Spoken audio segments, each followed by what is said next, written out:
This is the Heroic Voice, where I talk to comic book creators, people I've worked with, other interesting people, about the history of comics, superheroes, and the current state of the comic book industry. I also discuss current and upcoming projects, current events, and any other topics my guests might be interested in talking about. So subscribe and hit the like button. Help me grow this channel and promote indie comic book creators, publishers, and other people affiliated with the comic book industry. Your comments are appreciated. Get to it and leave feedback, good, bad, and otherwise. I am your host, Dennis Mallonee, writer, publisher of the Heroic Multiverse, where we spotlight good girls, bad girls, super babes, and superheroics in a classic, kind of golden agey style. Grab some snacks and enjoy. This is the Heroic Voice.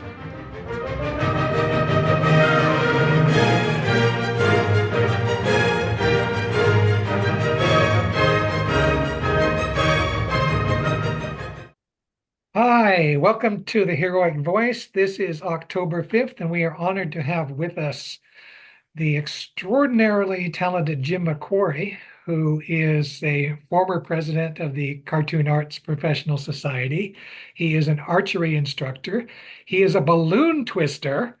He is a comics and animation geek, who can tell you a lot about both subjects. He's also a professional cartoonist and a graphic designer. Extremely talented fellow. Glad to have you here, Jim.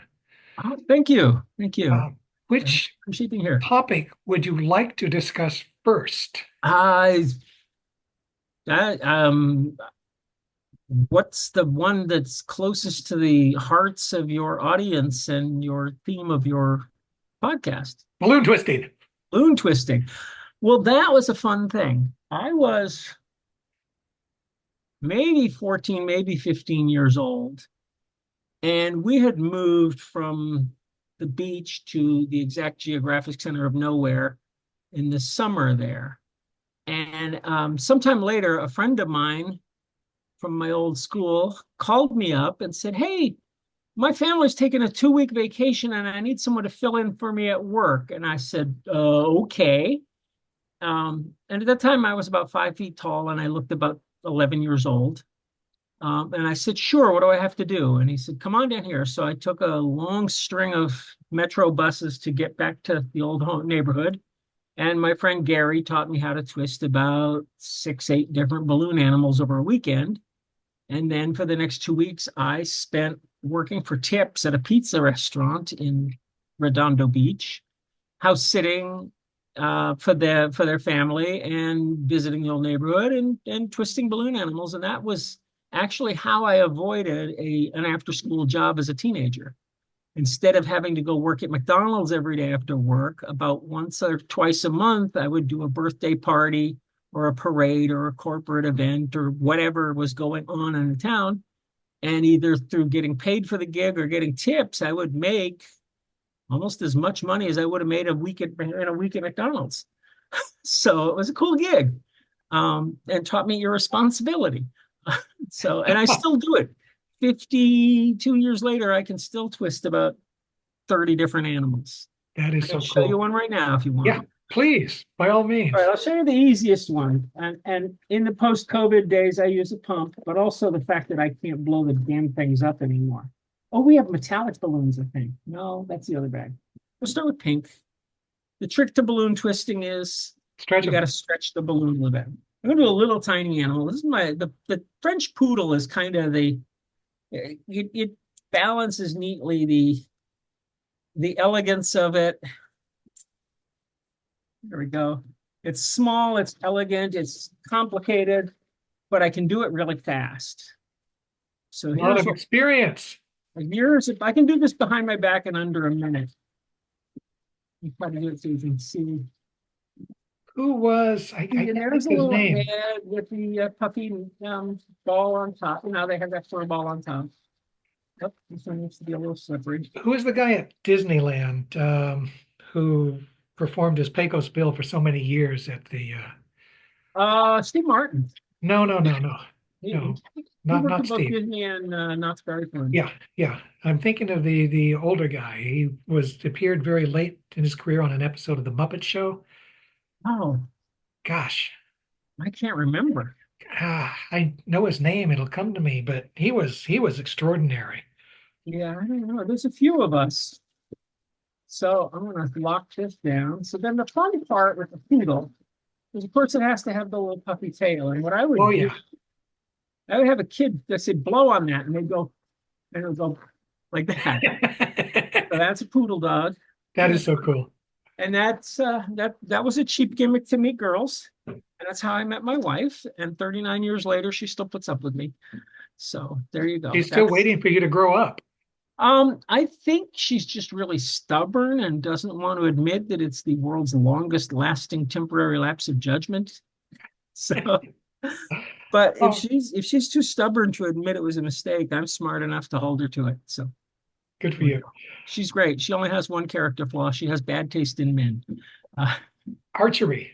archery, archery. I've been doing archery for about 25 years now.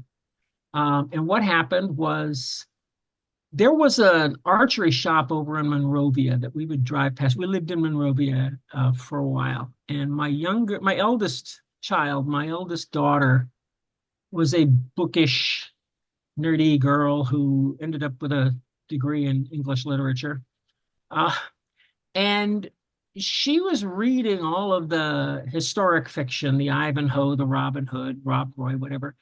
And after we moved out of Monrovia, she said, Dad, I want to try archery. And I said, okay.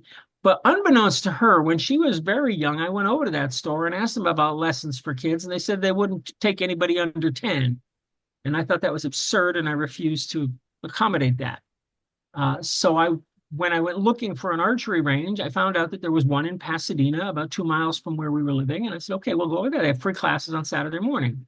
So Ashley and I went, we took the classes. She was about 13 at that time, 12 and a half, 13, right around there. And so we went down, and it was daddy-daughter day for a couple of months. Every Saturday we would go and shoot. And after a while, my 9-year-old son joined in, and then my 4-year-old daughter joined in. And they were invited to, the two olders were invited to join the competitive youth team that the club had. And they had midweek practices at one of the buildings near the park. And so one Wednesday or Thursday afternoon, my wife was there with the kids while I was at work. And the instructor handed her a bow and said, it's more fun to do than it is to look at. So she started shooting, and suddenly we were an archery family. And so when my son moved into Boy Scouts, he wanted to get his merit badge, and there were no merit badge counselors in our area for archery. So I said, well, I guess it's going to be me. So I got certified as an instructor and did about 200 merit badges over the next 10 years. And almost immediately, the archery club that we were then members of said, hey, how would you like to teach a youth class? Because the way archery works is, if you start to get good at it, somebody will say, wow, you're really good. You should teach archery so that you never shoot again. And so I became a coach and coached a youth program. And I was teaching a youth class of about 10 kids a week when Brave and The Hunger Games both hit the movie theaters within about 3 months of each other. And suddenly I was teaching 3 classes for a total of 65 students. And that's kept up for 10 years. And the archery exploded nationwide in 2012. It was insane. Explosive arrows? No, just everybody wanted to do it. Every archery store in the country was back ordered 3 months on equipment. Every archery school and club and class was booked at 150%. The PRA, Pasadena Roving Archers, our women's membership doubled in 3 months. Wow. It was insane. The classes there, before that, free classes, Saturday morning, it was first come, first serve, show up and they hand you a bow. We'd get about 40 people a week. After the Hunger Games, we would get 170 people, and we'd be able to take 90 of them, and we would send 80 people home disappointed. We ran out of bows and we ran out of instructors. We were going 10 to 1 at that time. Well, it is a dangerous profession. I can see how you It would is run out of actually not. instructors.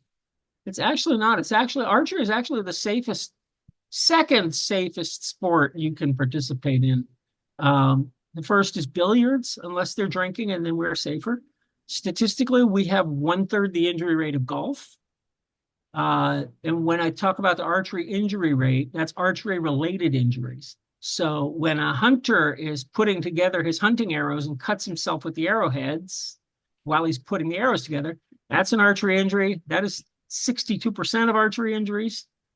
The most common is hitting your arm, but Yeah. a band-aid, you don't have to go to the emergency room for that. If a hunter falls out of his tree stand while waiting for a deer because he's been drinking all day, that's an archery injury. If an archer trips over the undergrowth and lands on his quiver, that's an archery injury. Shooting related injuries are practically non-existent. When you hear about one happening, it was done on purpose, Ah. and it didn't happen on an archery range. You talked about the injury to the forearm, right? That Yeah, happens when you don't know how to hold the bow. that's when you have terrible posture. Yeah. Yeah. When you don't know. Pain is a teacher, as my daughter once told me. My youngest daughter, I looked over, she was about 10 years old. She's shooting. She doesn't have her arm guard on. I said, "Hey, where's your arm guard?" And she looked at me like I was an idiot and said, "Dad, pain is a teacher." Okay, you're more badass than I am. Oh, So yeah, so I've been teaching for since I got my first instructor certification in 2002, and I've been coaching nonstop since. One of my former students he just turned 18, but last year he was the number 2 ranked youth archer in America. He'd moved on from me to an elite coach sometime earlier, but I still see him, and he's still my kid, so he's awesome. Zach, watch for him to 28 Olympics, Zach Maracine. And then I had a guy showed up at the range on a Sunday morning, came walking up, Chinese guy named Steve, came up and said, "I want to find out about archery. It sounds cool. I want to try it." And I said, "You got a half an hour? Let me grab a bow." And I gave him a free lesson right there on the spot. And he came back the next week for the regular Saturday classes. And about 2 years later, he was an international barebow champion. And then he switched to Olympic recurve. And about 3 years later, he was in line to be on the U.S. Olympic team. But there were residency issues. He's a Chinese citizen. yeah. And the way the Olympics work, if you are not a U.S. citizen and you want to shoot for the U.S. team, you have to have a letter of dispensation from your home country, from their Olympic committee, saying that you are released from them and that you can shoot for the U.S. team. And China basically laughed in his face and said, "We're not going to do that." So he wasn't able to shoot for the U.S., but he's still around, still in archery. He coaches. I see him. He's currently coaching the USC team, which my wife And and you're coaching at Northridge. yeah, yeah. I was 5 years. I was the assistant coach at USC. My wife was the head coach because she's smarter than me. I mean, I married her, so I'm smarter because she married me. Um, anyway, now she's my assistant coach. She left USC and came to volunteer for me. So we coached the USC team, or the CSUN, Cal State Northridge. Go Matadors. I've been there. This is my second 2.5 years of coaching their team. I started in 2022, and we're going into the 2025 season.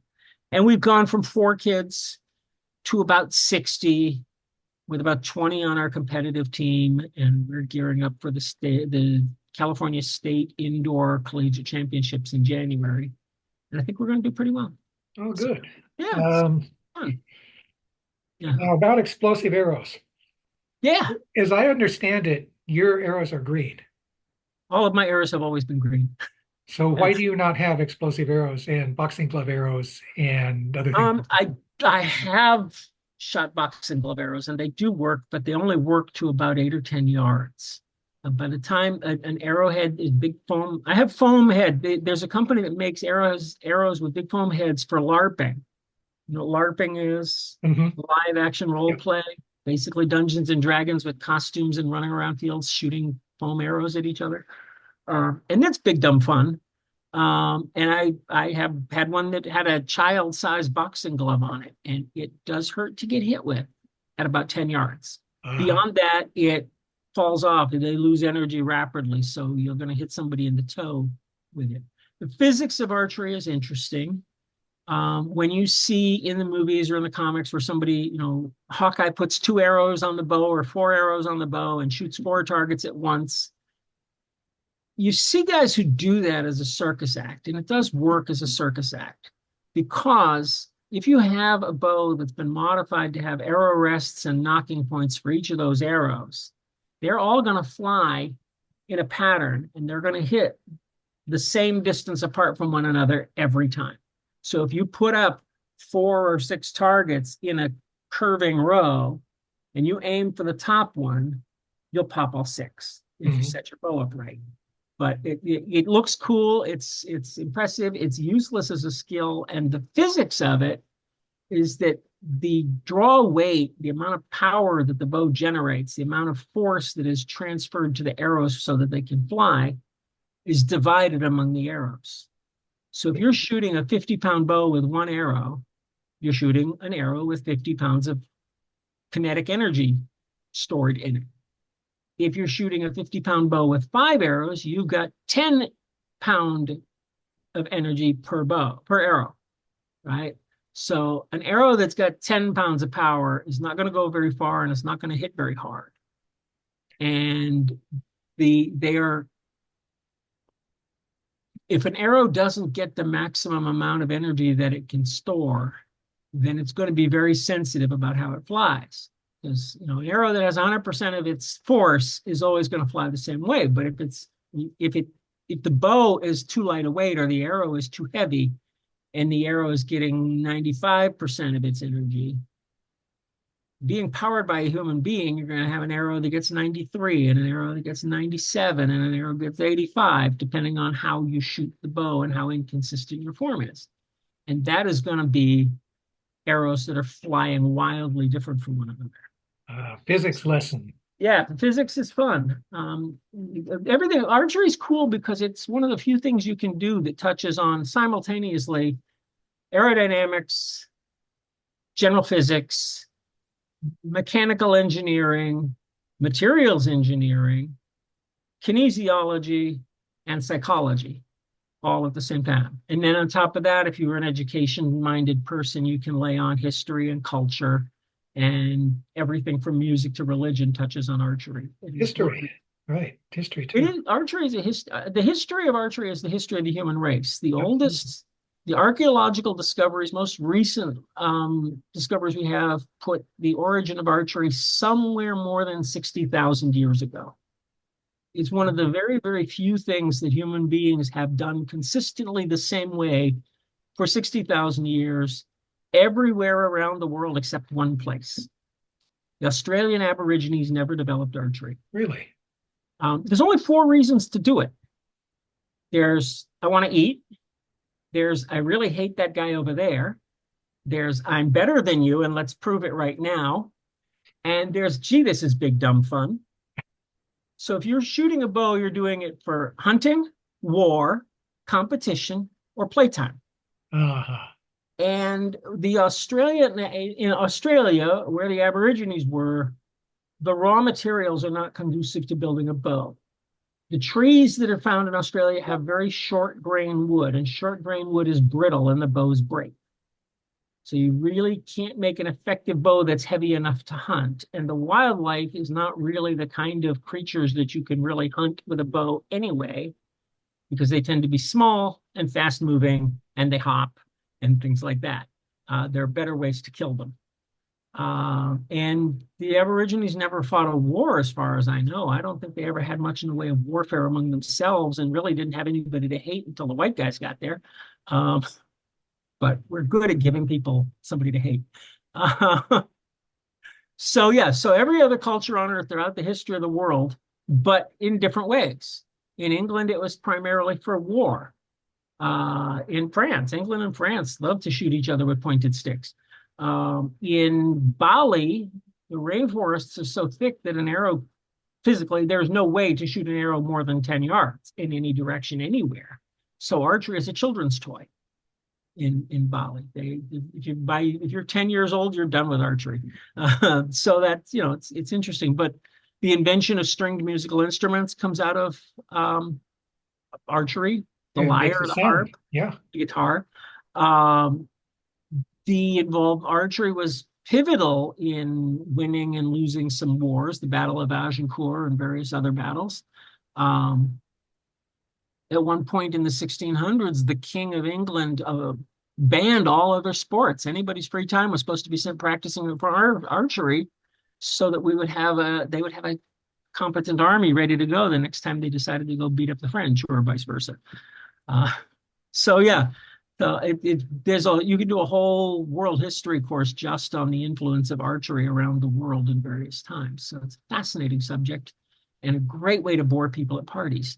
Uh, I so don't think it's boring at all. no, Backtracking just a second, the name yeah. that I couldn't think of, the guy who played Pecos Bill at the Golden Horseshoe for all those years, was Uh-huh. Wally Boag. Is Well, that I'm sorry. name Wally Boag? That name not familiar to you? It's not a familiar name to me. I'll have to You look should him look him up.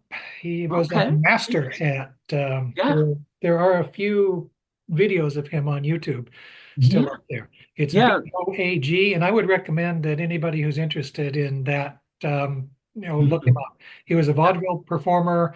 He knew Walt Disney. Walt hired him to play Pecos Bill at the Golden Horseshoe, and he did it for many, many, many years. There are, anytime there's a niche interest, whether it's a professional interest or recreational, there are celebrities within that field that are absolutely unknown to the rest of the world. Yep. Once in a while, your worlds collide. The One of the guys that I learned a bunch of balloons from after Gary, my friend Gary taught me a handful. He taught me about maybe a dozen animals. And then I started meeting other people who did it, and we trade. Hey, do you know how to make ET? Here you go. I can make a penguin. Um, there's a guy named Dennis Forel who called himself the Balloonatic. He put out a couple of books on balloon animal twisting.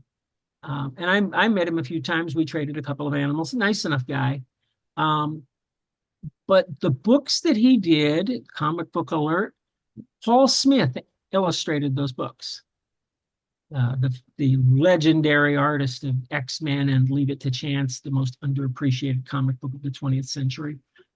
So if you're a Paul Smith completist, you need to look for balloon animal twisting books by Dennis Forel, Forel. And there's your weird niche comic book interest thing for the day. Let us segue into comic books and animation. I try. Uh, Talk about, if you would please, your history, how you got into both, what you're Oh, doing, what you've done, what you're doing yeah. these Okay. days. I um I was almost pushed into it, and at the same time kind of pushed out of it. I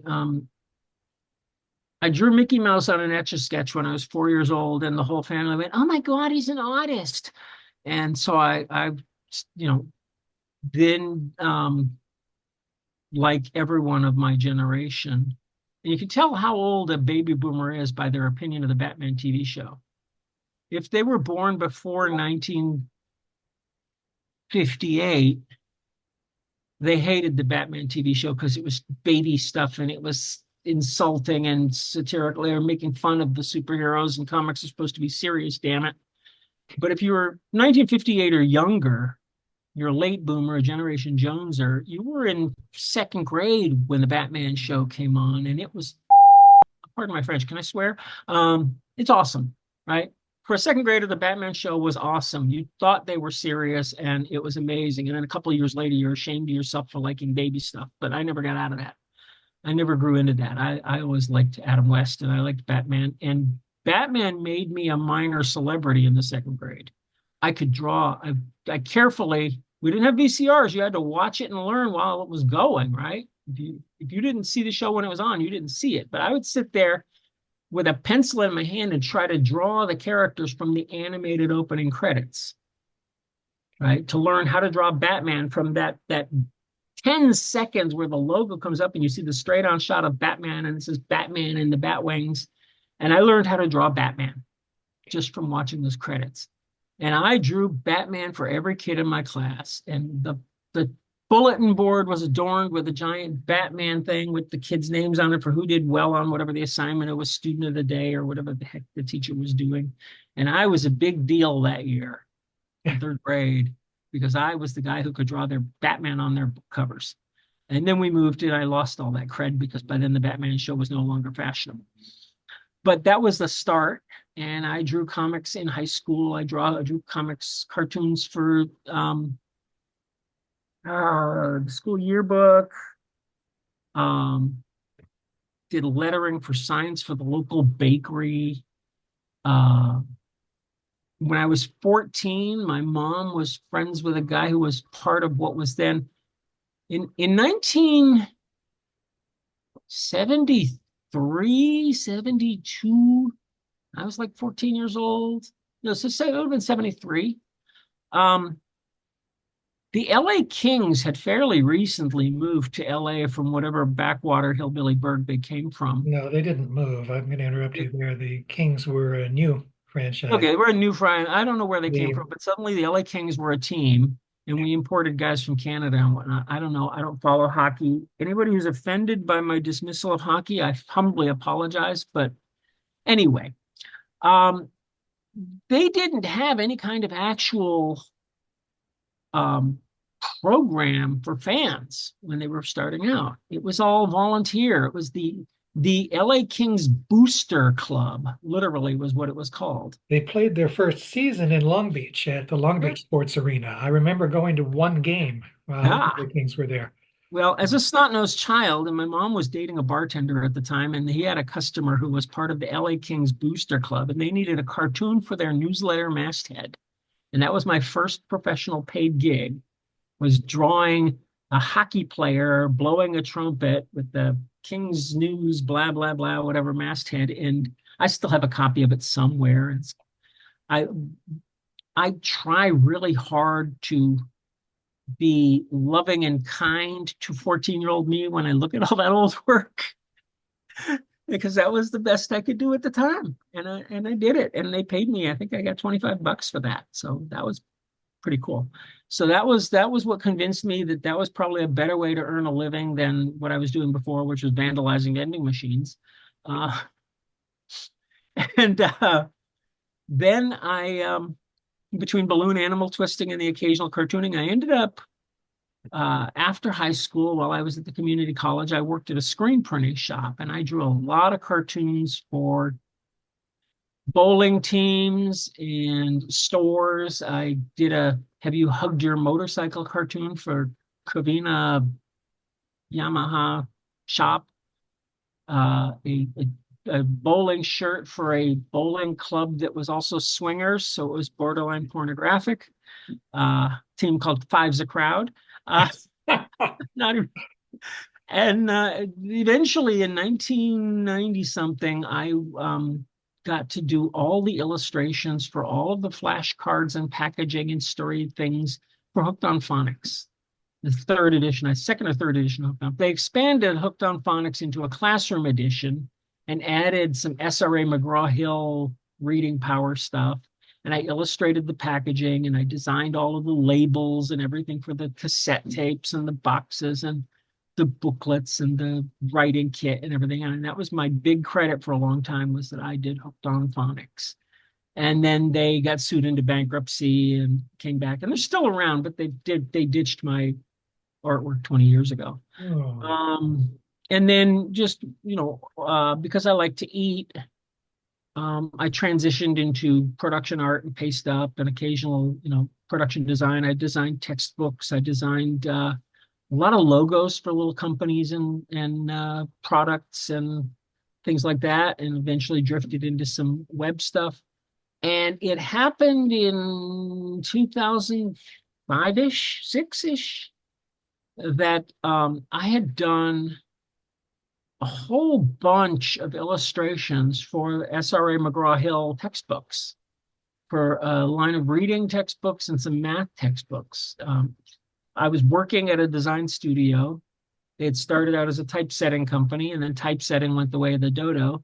And we pivoted to graphic design and production. And I did a whole bunch of work on textbooks, and they needed cartoons for opening pages of chapters and then little story, basically comic strips with lines underneath for the students to write the story of what's happening with the little girl picking out donuts at the donut shop for her grandmother or whatever the hell the story was. And I did dozens of those. And it happened that right around that time, through unrelated circumstances. I was a moderator on a message forum at comicbookresources.com. And we threw a big party at the San Diego Comic-Con and met a bunch of people, one of whom was Scott Shaw, legendary cartoonist of Captain Carrot and the Zoo Crew, and more Simpsons comics than you could possibly imagine, and An adroit everything Flintstones. impersonator of the big boy.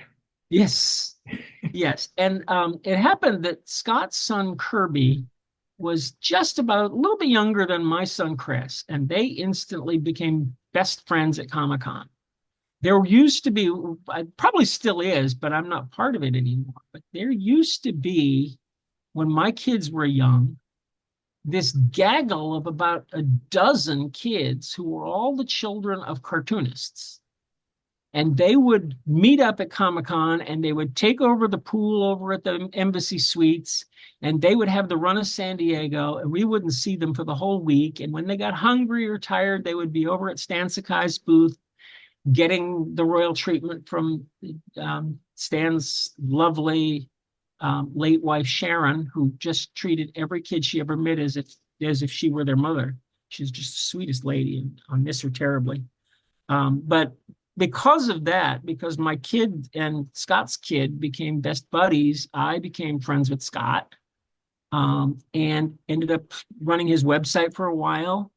And he recommended me for CAPS. He sponsored me to be a CAPS member, and I showed all my stuff that I had never really pursued cartooning as a primary profession because I was the elegant answer is I was way too far down on Maslow's hierarchy of needs to ever indulge something as luxurious as working on spec or trying to run around hustling up freelance gigs to pay the bills. When you meet a successful cartoonist these days, successful cartoonists are either big names that the general public knows, or they are married to someone who has a really good job. So a lot of cartoonists who are married to really high-end professionals who support their husbands while they crank out the best work they can, because the cartooning world pays for crap unless you're one of the top 2%. That's how it is. That's the reality of the profession. I could never make enough money as a cartoonist to make it my full-time profession. So it was always a sideline between designing logos and cranking out pages of books or magazines or whatever the project was. Whether I was working at an ad agency or an electronics factory or whatever, doing anything from trade show booth design to putting warning labels on the side of a thimble. Weird jobs along the way. But I became a member of CAPS, and I was a member I'm still technically a member because it still technically exists, but COVID hit, COVID lockdown hit. At that time, at some point after the Animation Guild, the local animators union. Let me just interject that at the time that happened, you were the president of I was the Comic Arts president around, Professional 2018, 2020, around there. I was the president, but we were pretty much we'd been running in basically maintenance mode for a couple of years. Yeah. The president previous to me, his primary business running around putting on conventions and exhibiting at conventions, and he was away from home 3 weeks out of 4, and it was really, really hard for us to do anything more than the basic subsistence level of keeping the organization going. And the ugly reality is that the reasons CAPS existed no longer existed. When CAPS was founded in 1975, it was because there were a lot of cartoonists living in Los Angeles who all knew that there were other cartoonists living in the area, but they didn't know where any of them were, and they didn't know what each other looked like. There was very little in the way of fan press. There was very little in the way of conventions.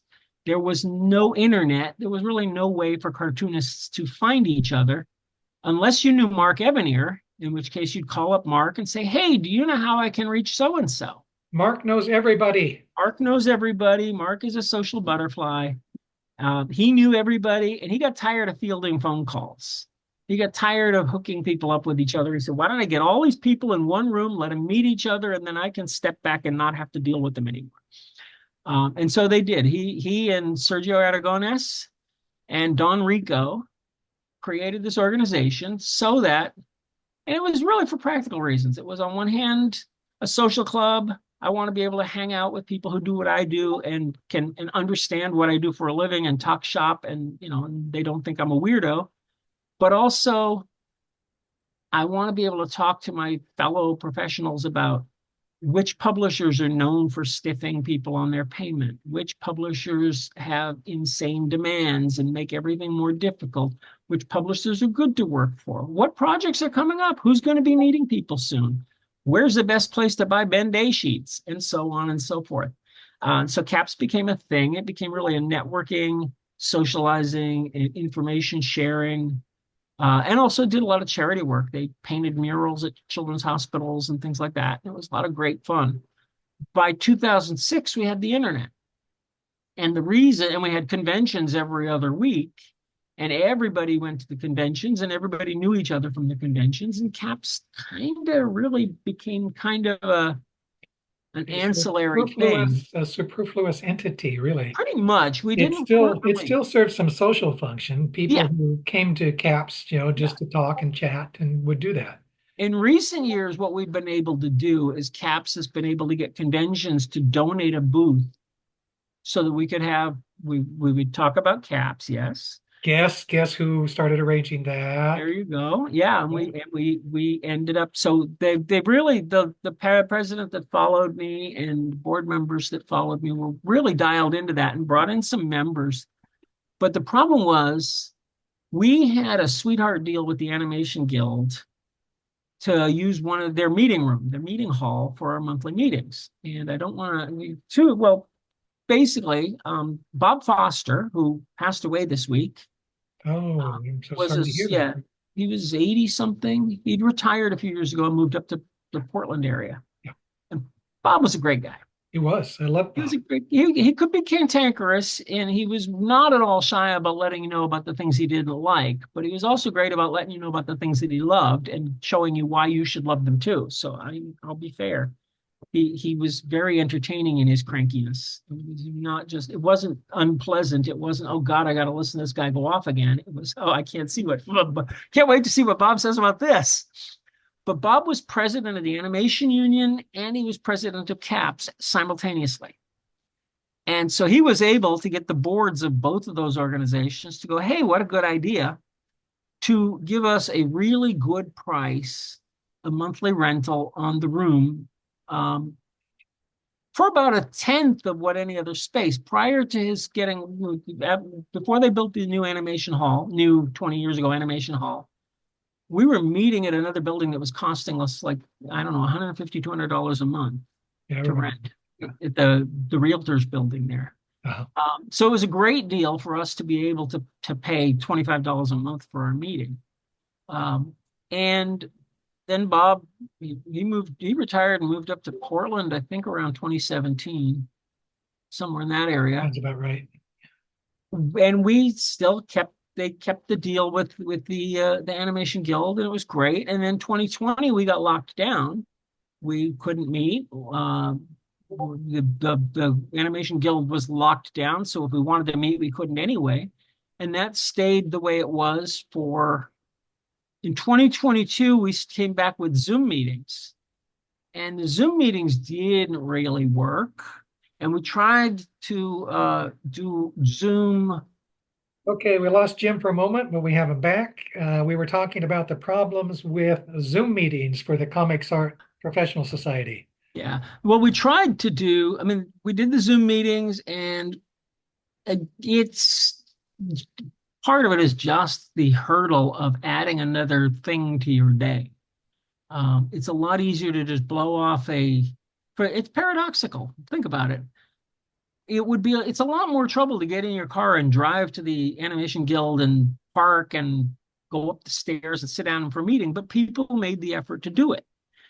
But the challenge of clearing your desk and sitting down at the computer and opening up the screen and going to the Zoom thing, first of all, nobody's bringing you snacks. So I don't know.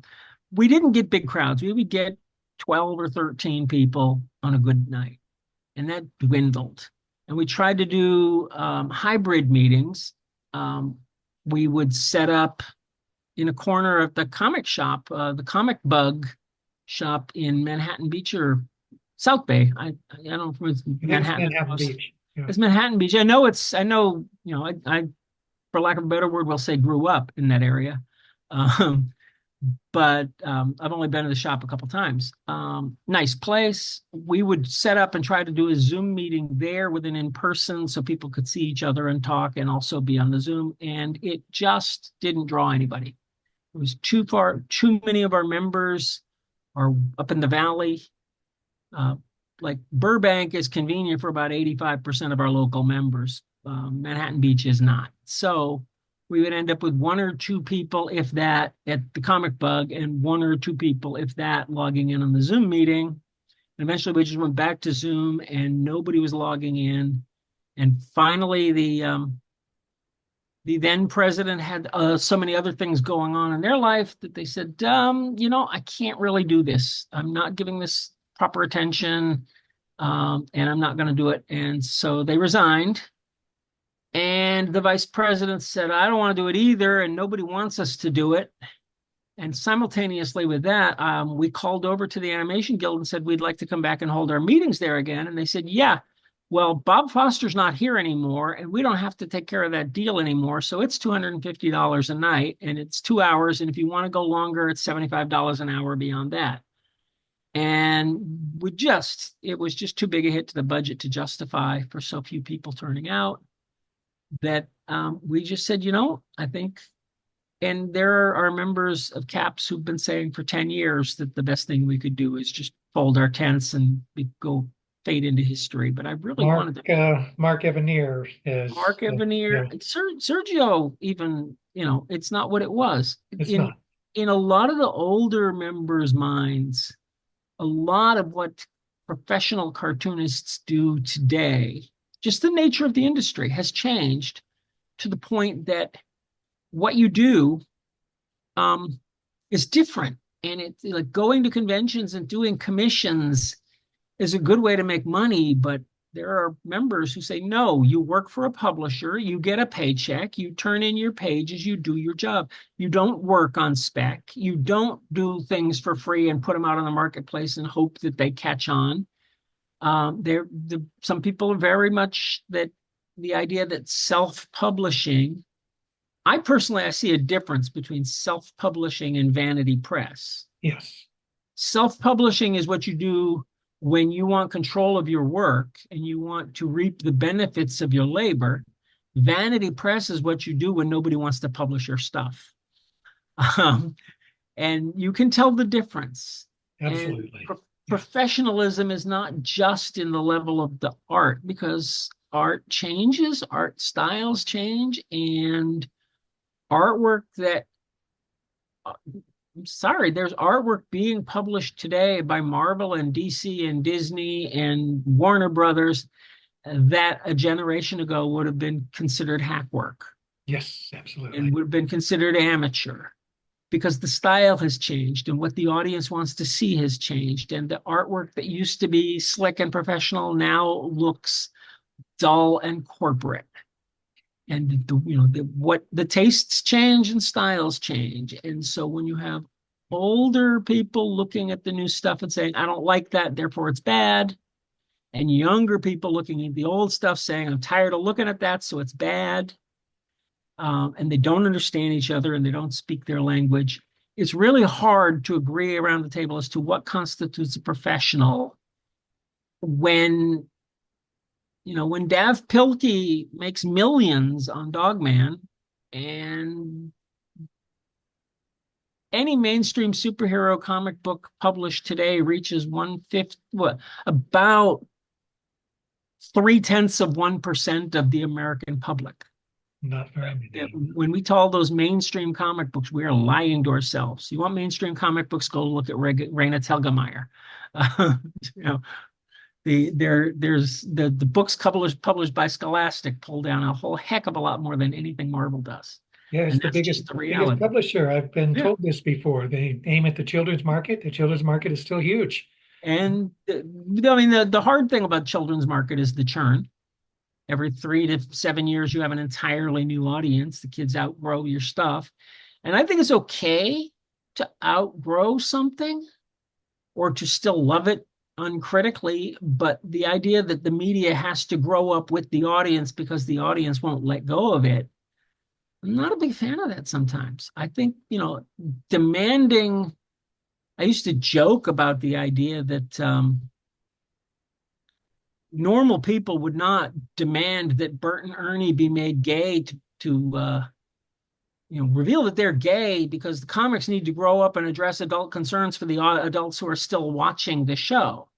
I mean, the show is aimed at, 3 to 6 year olds to teach them how to count and read. And gay is not really something that, I mean, it's part of life, and it's certainly part of a lot of kids' lives in that they have relatives who are gay, and that's fine. And Let's just say it's not the point of the program. it's not the point of the program. And It if is you not. go Yeah. off on a tangent like Yeah. that, you're losing track of what the purpose of your Yeah. enterprise Exactly. actually is. Exactly. And if you're catering to an audience that refuses to move on to more mature subject matter because they want to cling to that thing from their childhood, but they want it to grow up with them and be grim and serious, to me, there's a mix. Yes, there are. I think that Dave and Buster's is awesome. It's Chuck E. Cheese with alcohol. That's great. Um, but if you want to replace the playground with stuff that appeals to grown-ups, you need to build another playground for the kids. Yeah. And I think that the superhero comic books are great for kids because little kids, this is a really great way to teach them that taking care of other people is good, that caring about other people is good, that there is right and wrong in the world, and you can choose which you want to be. Those things. I personally, Green Lantern and the Flash are milestones in my personal development. Because under Julia Schwartz's editorialship, the thing I love about the Flash isn't his powers, it's his brain. Yeah. He outsmarted his opponents all the time, right? And I learned, hey, you don't have to be the strongest, you just have to be the smartest. But that was consistent in all of Julie's characters. Yes. Yeah. Yeah. Adam Strange was Yeah. the that's all he had, right? He had Yeah. his gun and he had his jetpack, but he had his quick wits. Mm-hmm. Yeah, And and it would be really easy to deconstruct Adam Strange and make him a terrible paragon of colonialism and imperialism, but it would be easy. That's weak, facile storytelling that anybody could come up with that take. to use a Come up with different a example in challenging this, take. let's talk about Daredevil, right? It was Yeah. always obvious to me that Daredevil was kind of a jerk who didn't really give a damn about women, Yeah. but you don't point that out, right? No. You No. do not point that out, and that was Frank Miller's big Mhm. mistake. He basically Yeah. destroyed Daredevil.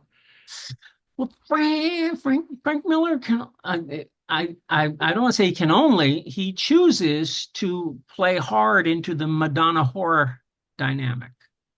You're either a nun or a prostitute. The, Yeah.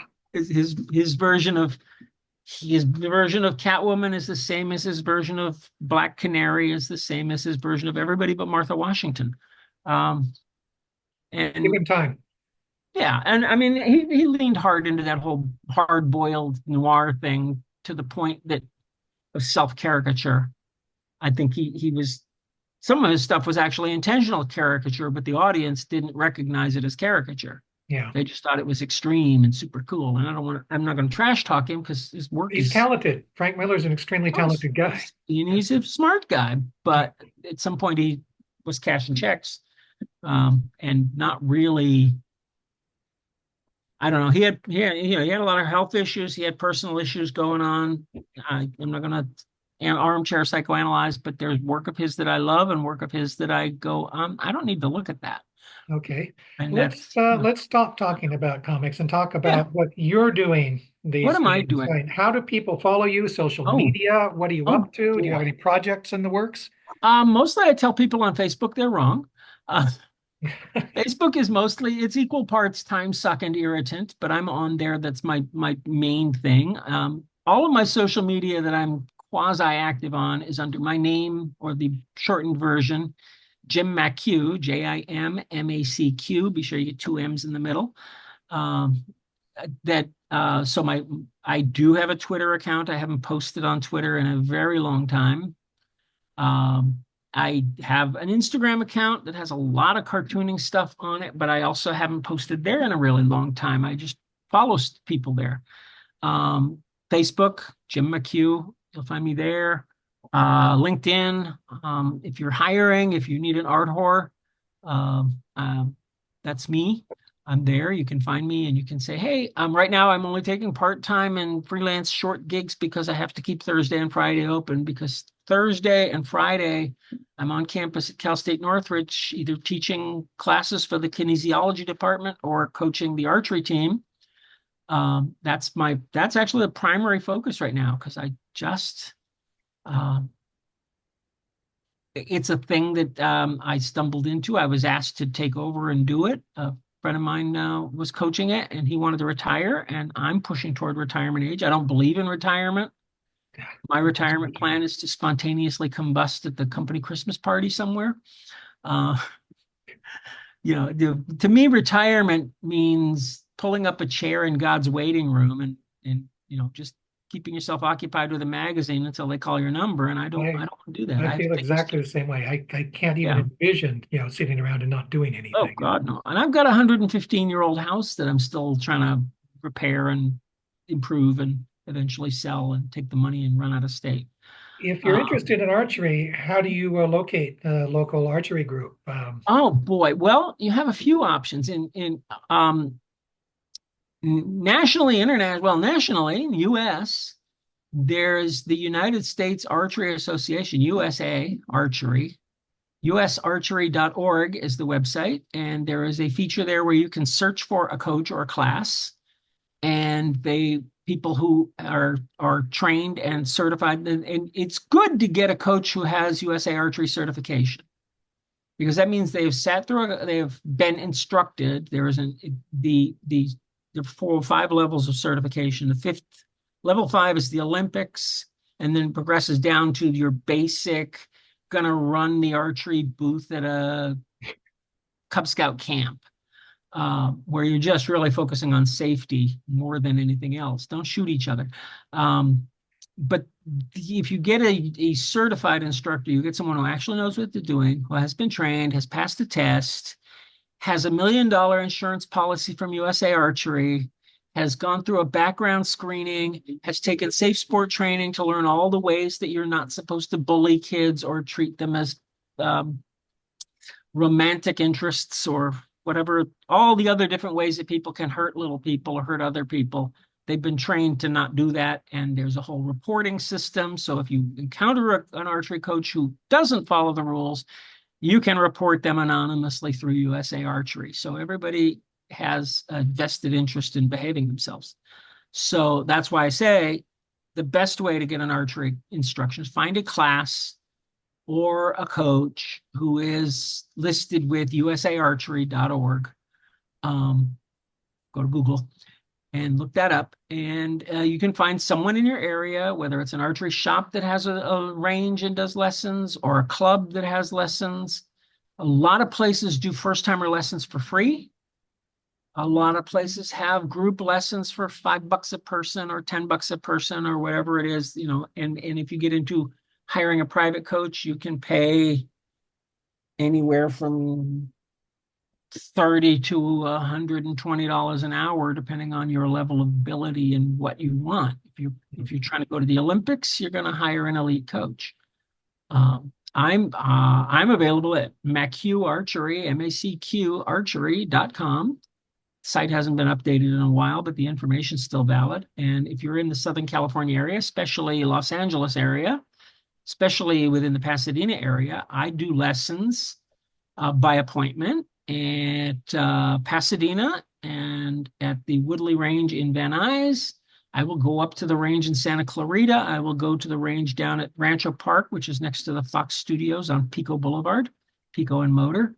Make an appointment, give me your money. I will teach you how to be awesome with a bow and arrow. Excellent, excellent.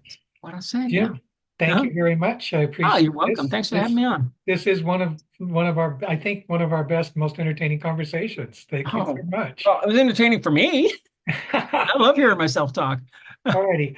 right, well, thanks. As always, I would ask, people who like the heroic voice to say that they like it, push that like button, Yeah. subscribe, and by all means, share this with your friends.